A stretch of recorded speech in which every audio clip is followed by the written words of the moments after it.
Welcome to Sakshi family. నేను Shahida. Analogue paneer తయారీ విక్రయాలపై మహారాష్ట్ర ప్రభుత్వం నిషేధం విధించింది. దీన్ని ఉల్లంఘిస్తే 6 నెలల జైలు శిక్ష, 1,00,000 జరిమానా విధించనుంది.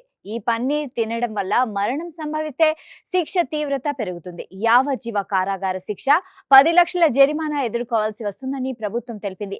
కల్తీ పాల ఉత్పత్తుల అమ్మకాలను అరికట్టడమే లక్ష్యంగా ఆహార భద్రతా సంస్థ ఈ ఆదేశాలు జారీ చేసింది. దీంతో ఛత్తీస్గఢ్ తర్వాత అనలాగ్ పన్నీర్ పై ఆంక్షలు విధించిన రెండో రాష్ట్రంగా మహారాష్ట్ర నిలిచింది. ఈ నిషేధం వార్తతో అసలు పన్నీర్, అనలాగ్ పన్నీర్ కు మధ్య తేడా ఏంటని నెటిజన్లు చర్చిస్తున్నారు. తయారీలో వాడే వస్తువుల ఆధారంగా సాధారణ పన్నీర్ తో పోలిస్తే ఇది చౌకగా లభిస్తుంది. ఇందులో పాలను ఉపయోగించారు.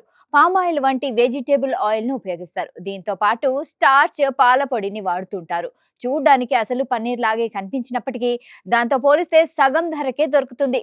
దీని గురించి వినియోగదారులకు సరైన సమాచారం ఇవ్వకుండా అసలైన పాల ఉత్పత్తిలాగే అనలాగ్ పన్నీర్ ను విక్రయిస్తూ ఉండడంపై ఆందోళన వ్యక్తమవుతుంది. ఈ క్రమంలోనే మహారాష్ట్ర ప్రభుత్వం చర్యలు తీసుకుంది. ఈ పరిణామాలతో నకిలీ పన్నీర్ పై నెట్టింట ఆందోళన వ్యక్తమవుతుంది. అయితే దాన్ని ఈజీగా గుర్తించవచ్చు. మొత్తంగా ఒకే రంగులో కాకుండా వివిధ రంగుల్లో ఉంటే స్వచ్ఛమైన పన్నీర్ కాదని అర్థం.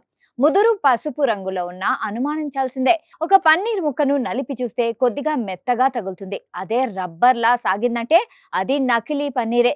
స్వచ్ఛమైన దానికి కొద్దిగా పాల మిఠాయి వాసన వస్తుంది. అలా కాకుండా పుల్లటి వాసన వస్తే ఆలోచించాలి. పన్నీర్ ముక్కను నీళ్ల గ్లాసులో వేస్తే మునిగి చెక్కు చెదరకుండా ఉండాలి. కల్తీదైతే కరిగిపోతుంది లేదా విరిగిపోతుంది. పెనం మీద వేడి చేసినప్పుడు అసలైంది ఆకారం మారదు, కొద్దిగా తేమ బయటకొస్తుంది. కల్తీ పన్నీర్ అయితే వేడి చేయగానే కరిగిపోతుంది, ఎక్కువ మొత్తంలో నీరు బయటకొస్తుంది.